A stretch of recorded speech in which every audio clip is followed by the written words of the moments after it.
Imagine buying the perfect business only to realize you can't operate it because you overlooked one vital document, the lease agreement or lease assignment.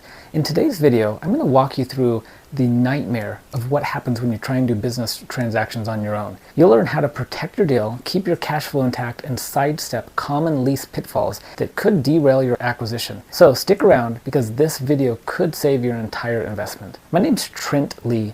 Over the last 6 years, I've been named the #1 business broker in the country for the most closed transactions per year. And I make these videos so that one day you'll want to hire me to help you buy or sell your business.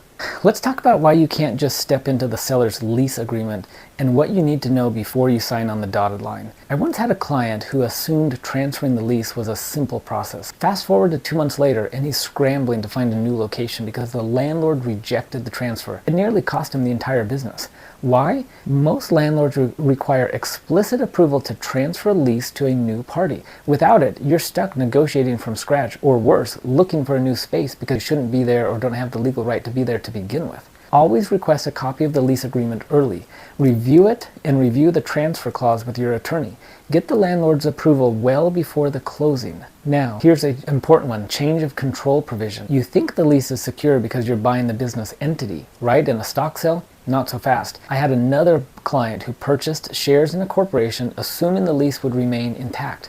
Surprise, surprise, the lease included, most leases do, a change of control provision that voided the entire lease upon ownership change. He ended up renegotiating. He was able to stay in the space, but at a 30% higher rate. It changed the valuation of the entire business, but he'd already paid for the business. Here's another myth, the below market rent promise. A sweet deal for the seller may not be so sweet for you.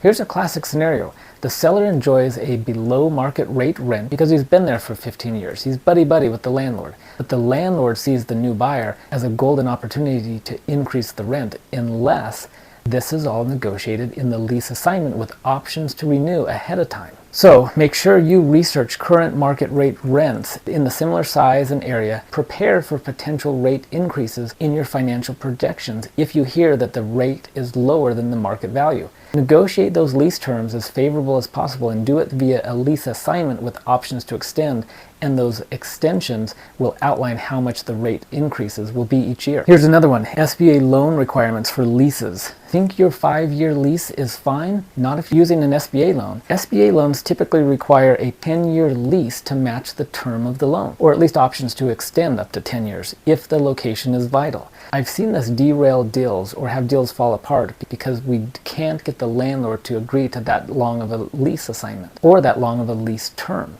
So confirm your lease term meets SBA requirements early in the process. Work with your lender and landlord to extend the lease if needed. Don't wait until the last minute to address these during the end or after due diligence. Here's another one, the landlord agreement or subordination clause. One form can make or break your SBA loan approval. A client of mine almost lost their deal because the landlord refused to sign the SBA required landlord indemnification agreement. Why? The landlord didn't understand what its purpose was and thought it exposed them to liability. Inform the landlord about the form as early as possible. Explain the agreement's importance with help from your attorney or lender.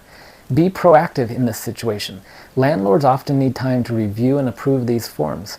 So, if you're considering buying or selling a business, the first step is to reach out to me. Let me walk you through the process. If you're looking at buying a business, we need to determine what the fair market value of that business is and if you're getting a good deal. If you're looking at selling, we need to do the same thing. What is the fair market value so that we can go to market and find a buyer? Now, here's the best thing. I never ask for a penny up front. I only get paid if and when the business sells. So there's no risk or obligation or commitment on your part. My success hinges on delivering what I promise. So the risk to you is absolutely zero. Use the link in the description and let's find out how much we can sell your business for, or if you're looking to buy a business, if you're paying a fair price.